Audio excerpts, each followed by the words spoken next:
आपका एक बार फिर से स्वागत है। हम छत्तीसगढ़ के इतिहास की चर्चा कर रहे थे और उसी क्रम में अब अगला राजवंश सोमवंश की बात करते हैं। राजवंश के शासकों को जानने से पहले हम इस सोमवंश की थोड़ी परिचय ले लेते हैं। सोमवंश, सर्वप्रथम तो इस सोमवंश में इतिहासकारों का अलग अलग मत है। कुछ ने इसे कलिंग या उड़ीसा का सोमवंश कहा तथा कुछ ने इसका विरोध किया। इतिहासकारों का एक समूह यह मानता है कि ये भले ही कुछ इतिहासकारों द्वारा उड़ीसा के सोमवंश कहे जा रहे हों, परंतु वास्तव में यह दक्षिण कौशल का ही राजवंश है, क्योंकि इनका जो राज्य था वह उड़ीसा के संबलपुर और कालाहांडी जिलों में विस्तृत था तथा 1905 के पहले बंगाल विभाजन के पूर्व, जैसा कि आप लोगों ने छत्तीसगढ़ राज्य निर्माण की पृष्ठभूमि वाले क्लास में भी यह पढ़ लिया है कि बंगाल विभाजन से पूर्व संबलपुर और कालाहांडी क्षेत्र छत्तीसगढ़ अर्थात दक्षिण कौशल में ही सम्मिलित थे। इसी कारण एक इतिहासकारों का वर्ग इसे दक्षिण कौशल का ही राजवंश मानता है। इनके अलावा इस सोमवंश के विभिन्न प्रकार के तामपत्र, सिक्के और स्थापत्य के उदाहरण मैकल, कौशल और उत्कल क्षेत्र से भी प्राप्त होते हैं, जिनसे इन सोमवंशी राजाओं की जानकारी हमें प्राप्त होती है। सोमवंशी राजाओं की राजधानी विनीतपुर थी। ये नई राजधानी विनीतपुर बना लिए थे। सोमवंशी राजाओं के द्वारा त्रिकलिंगाधिपति की उपाधि धारण की गई थी। याद रखिएगा, सोमवंशियों के द्वारा त्रिकलिंगाधिपति। परंतु राम कुमार बिहार जी अपनी पुस्तक में यह भी बताते हैं कि भले ही सोमवंशी राजाओं के द्वारा त्रिकलिंगाधिपति की उपाधि धारण की गई, परंतु सर्वप्रथम पांडुवंशी महाशिव तीवरदेव के द्वारा त्रिकलिंगाधिपति की उपाधि धारण की गई थी। बड़ा इंपॉर्टेंट है, त्रिकलिंगाधिपति की उपाधि सोमवंशियों के द्वारा। आपसे आयोग कई बार यह क्वेश्चन पूछ चुका है, इस कारण आपको इसे विशेष ध्यान में रखना है। आगे और भी इस पर हम चर्चाएं करेंगे। उसके पश्चात इन सोमवंशी राजाओं के बारे में हमें यह भी पता चलता है कि ये चंद्रवंशीय क्षत्रिय राजा हैं तथा ये सोमकुल तिलक हैं। अर्थात तामपत्रों में इन्हें सोमकुल तिलक, सोम अर्थात चंद्रमा और कुल के तिलक, चंद्रमा कुल के होने की उल्लेख मिलती है। आपको यहाँ इसे याद रखना बड़ा इंपॉर्टेंट है कि सोमवंशी सोमकुल के अर्थात चंद्रवंशी क्षत्रिय राजा थे। इनके अलावा राय बहादुर हीरालाल जी यहाँ एक बात और स्पष्ट करते हैं। वह यह बताते हैं कि शिरपुर के राजाओं में एक परंपरा पाई गई थी। ये राजाओं के अपने इंडिविजुअल नाम भले कुछ भी हों, अलग अलग नाम भले कुछ भी हों, परंतु अभिषेक के पश्चात ये दो ही प्रकार के नाम रखते थे, महाशिवगुप्त और महाभवगुप्त। यदि पिताजी का नाम महाशिवगुप्त होता था तो पुत्र का नाम महाभवगुप्त होता था। यह प्रचलन इनमें चलता था, जिसे आपको ध्यान में रखना है। उदाहरण के लिए, यदि कोई राजा इस काल का रमेश था तो राज्याभिषेक के बाद उसे महाशिवगुप्त रमेश कहा जाता था। यदि रमेश का कोई बेटा अजय हुआ और वो राजा बना तो उसका नाम महाभवगुप्त अजय रखा जाएगा। यह बातें आपको ध्यान रखना है और जब हम शासकों के बारे में बात करेंगे तो वहां आपको यह नाम या यह नाम के साथ उपाधि बार बार नजर आएगी, इसका विशेष ख्याल रखना। इनके अलावा जब हम इनके आलेख या शिलालेख को देखते हैं तो इनमें उत्तरी नागरीय लिपि पाई जाती है। यह सोमवंशी और पांडुवंशियों के वंश के बीच अंतर का एक बहुत बड़ा कारण है। पांडुवंशी पेटिका शीर्ष लिपि का उपयोग करते थे, वहीं सोमवंशियों ने अपने आलेख में उत्तरीय नागरीय लिपि का उपयोग किया है। इस तथ्य को भी आपको ध्यान में रखना है। अभी तक हम लोगों ने जितने भी वंशों के बारे में बात किया है उनमें यह सोमवंशी ही एक अभी तक में पहला वंश है जिन्होंने उत्तरी नागरीय लिपि का उपयोग किया है। अदरवाइज इससे पहले के जितने भी वंश थे वो पेटिका शीर्ष लिपि का उपयोग अपने अभिलेखों में करते थे। इस सिंपल इंट्रोडक्शन के पश्चात हम अब इस सोमवंशी राजाओं के बारे में जानने का प्रयास करते हैं। सोमवंश का सबसे प्रथम शासक शिवगुप्त हुआ। इसकी जानकारी इसके पुत्र महाभवगुप्त जन्मेजय के अभिलेख से प्राप्त होती है। शिवगुप्त परम भट्टारक, महाराजाधिराज, परम महेश्वर इस प्रकार की उपाधियों से विभूषित किया गया था, नवाजा गया था। इसके अलावा इस अभिलेख से यह जानकारी और प्राप्त होती है कि इसका शासनकाल 850 से 800 ईस्वी तक रहा था। यदि किसी ताम्रपत्र में किसी राजा के शासनकाल का स्पष्ट जानकारी होता है तो इसे हमें याद रखना अनिवार्य है, क्योंकि यहीं से आयोग अपने प्रश्नों को तैयार करता है।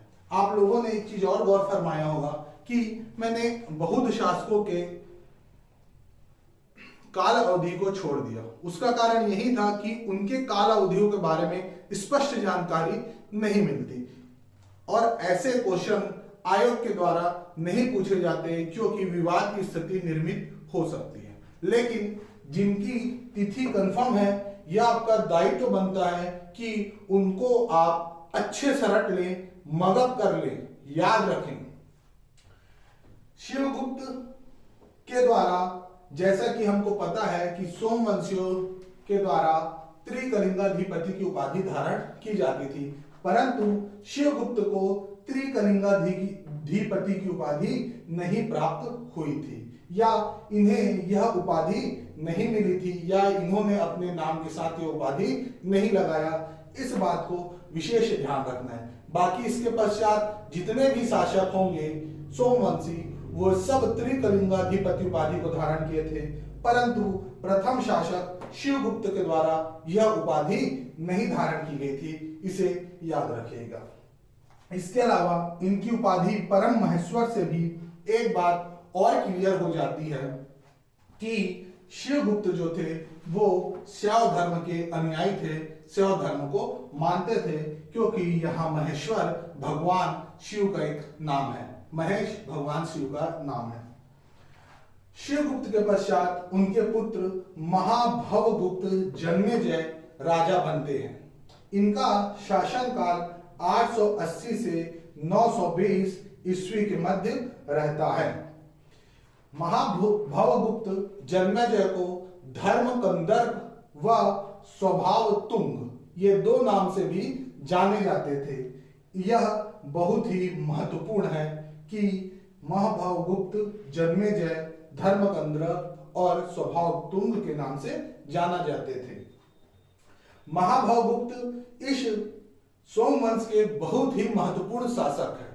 सोमवंश की बहुत अधिक जानकारी इनके ताम्रपत्रों से हमें प्राप्त होती है और इस शासक के जन्मेजय के अभी तक 13 ताम्रपत्र प्राप्त हुए हैं और इन ताम्रपत्रों में उन्हें कलिंगाधिपति की उपाधि दी गई है।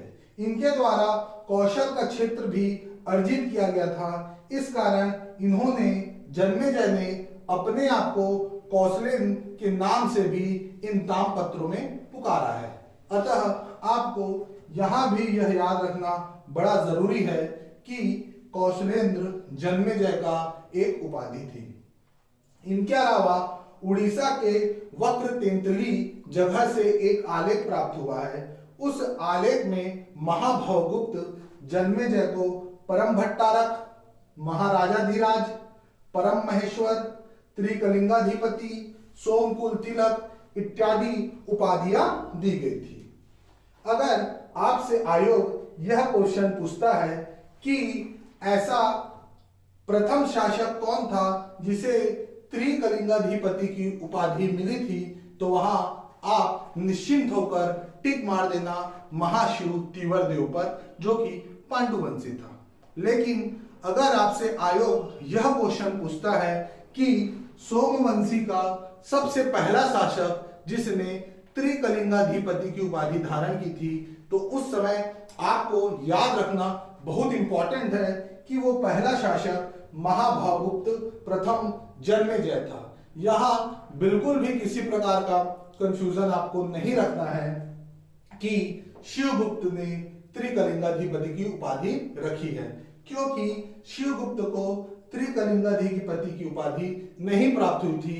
सोमवंश में महाभागुप्त प्रथम जन्मेजय को ही त्रिकलिंगाधिपति की उपाधि मिली थी। बड़ा इंपॉर्टेंट है, इसे याद रखना। इसके अलावा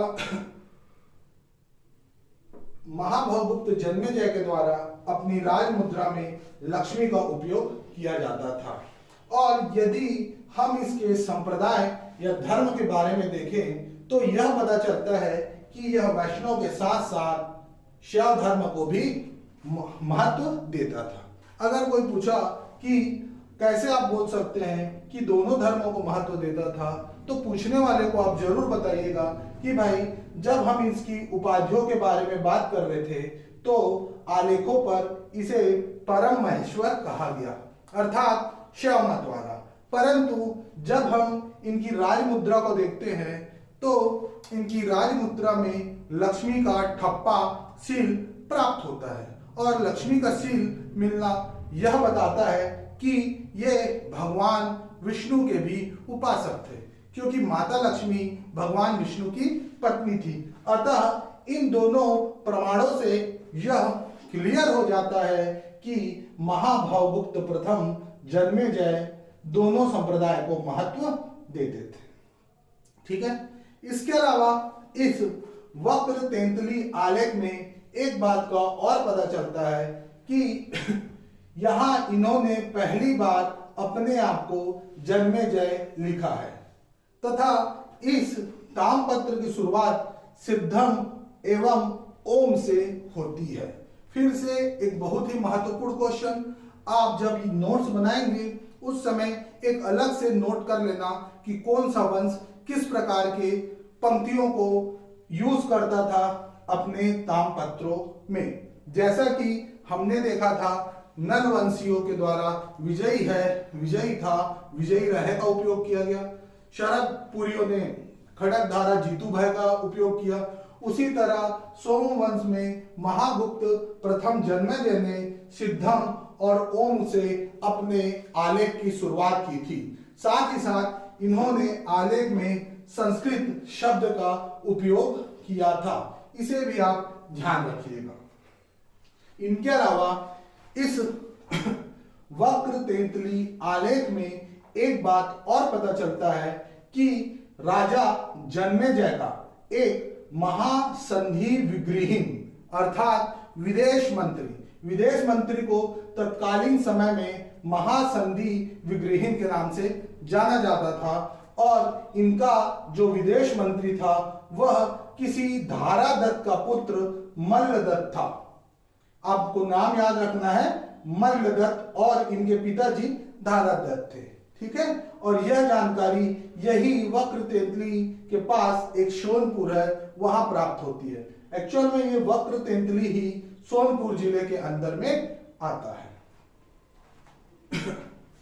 महाभागुप्त प्रथम जन्मेजय के पश्चात उनका पुत्र महाशिवगुप्त प्रथम ययाति गद्दी पर बैठता है, और जब यह गद्दी पर बैठता है तो अब यह अपनी राजधानी जो कि विनीतपुर थी उसके नाम को परिवर्तन करके ययाति नगर उसकी राजधानी का नाम कर देता है, अर्थात विनीतपुर अब ययाति नगर के नाम से जाना जाने लगा, क्योंकि इस राजा का भी नाम ययाति था। इस राजा ययाति ने अपने शासन के चौथे वर्ष में तामपत्र जारी किया, और उस तामपत्र में यह लिखवाया कि सोमवंशियों का इस पृथ्वी में अवतरण इस कारण हुआ है ताकि विश्व में कल्याण व समृद्धि आ सके। यहां से भी आपसे क्वेश्चन पूछ सकता है कि कौन से वंश के राजाओं के बारे में यह कहा कि वह विश्व में कल्याण और समृद्धि लाने के लिए पैदा हुए हैं या पृथ्वी में अवतरित हुए हैं। तो यह पॉइंट भी आपको ध्यान रखना अत्यंत ही आवश्यक है। उसके अलावा महाशिवगुप्त प्रथम ययाति के बारे में एक और बात पता चलती है कि इन्होंने चेदी नरेश, चेदी अर्थात कलचुरी ही पहले चेदी क्षेत्र में भी शासन करते थे। चेदी नरेश दुर्गराज को पराजित किया था और इस चेदी नरेश की राजधानी डाहल था, उसको जला दिया था, नष्ट भ्रष्ट कर दिया था। यह भी बहुत ही महत्वपूर्ण पॉइंट है। जब इसने डाहल को नष्ट भ्रष्ट किया तो उसके कुछ समय पश्चात डाहल राज्य का सेनापति एक भट्टपेड़ी था, सेनापति भट्टपेड़ी था, जो कि कौशल के सीमा अर्थात चिल्फी घाटी जो कवर्धा के पास स्थित है वहां प्रवेश करके राजा ययाति को ललकारा था, युद्ध करने बुलाया था, साम्राज्य पर अधिकार करने की कोशिश की थी। तो राजा ययाति ने इस भट्टपेड़ी सेनापति को भी करारा जवाब, मुंह तोड़ जवाब दिया था और इस भट्टपेड़ी को यहां से छोटा मुंह लेकर वापस डाहल जाना पड़ा था।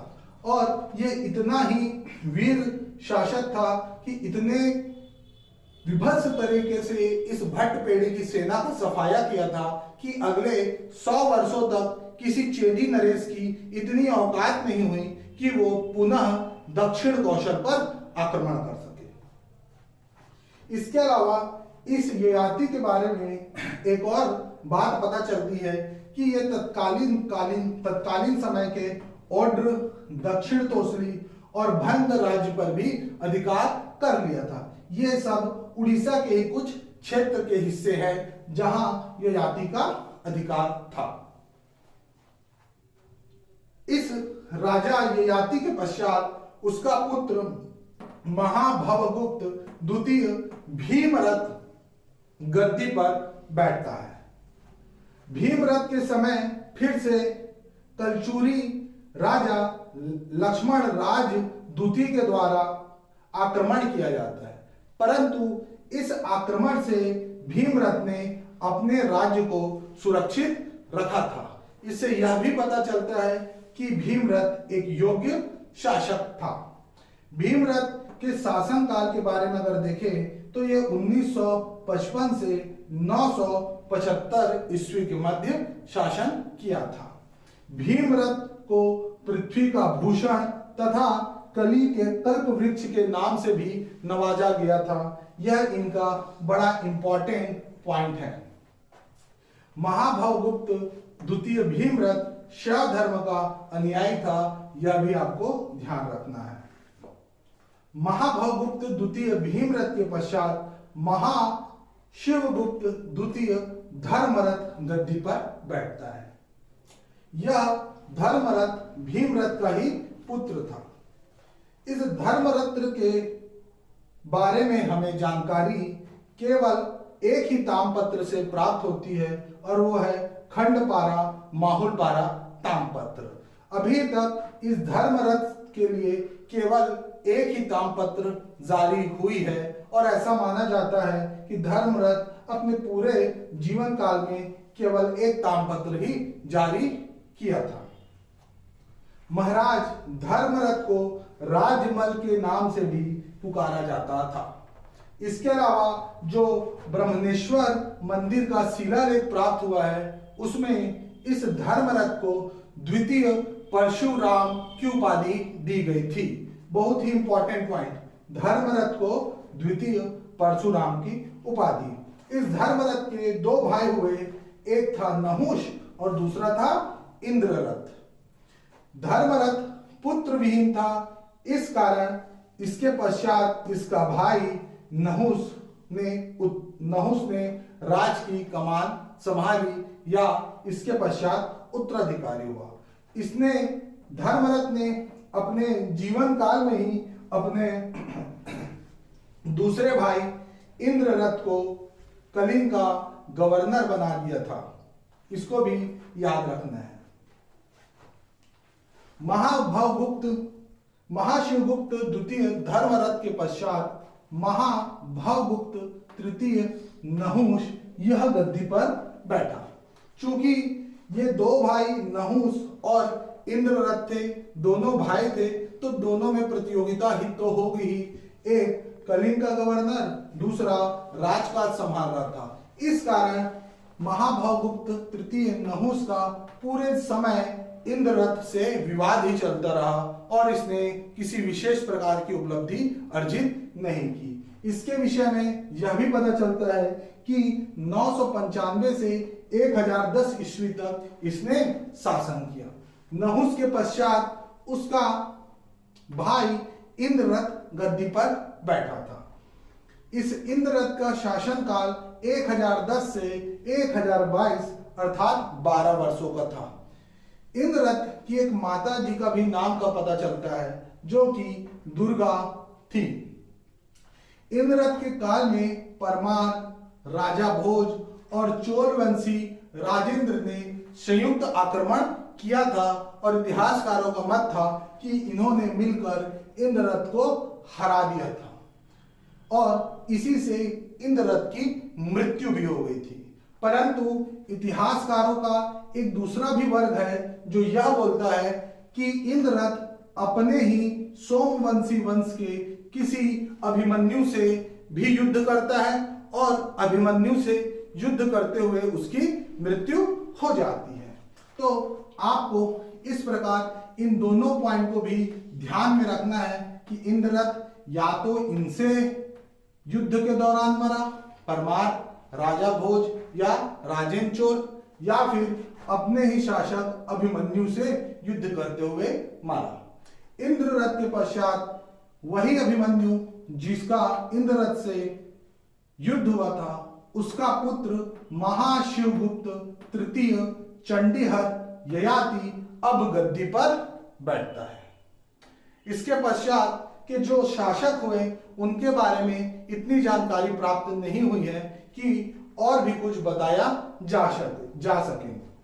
महाशिवगुप्त तृतीय चंडीहर ययाति के पश्चात उसका पुत्र महाभवगुप्त चतुर्थ उद्योत केसरी गद्दी पर बैठता है और शिलालेखों से यह जानकारी प्राप्त होती है कि उद्योत केसरी की माता का नाम कोलावती था तथा इस उद्योत केसरी का एक भाई अभिमन्यु था जिसे उद्योत केसरी ने उपराजा नियुक्त किया था।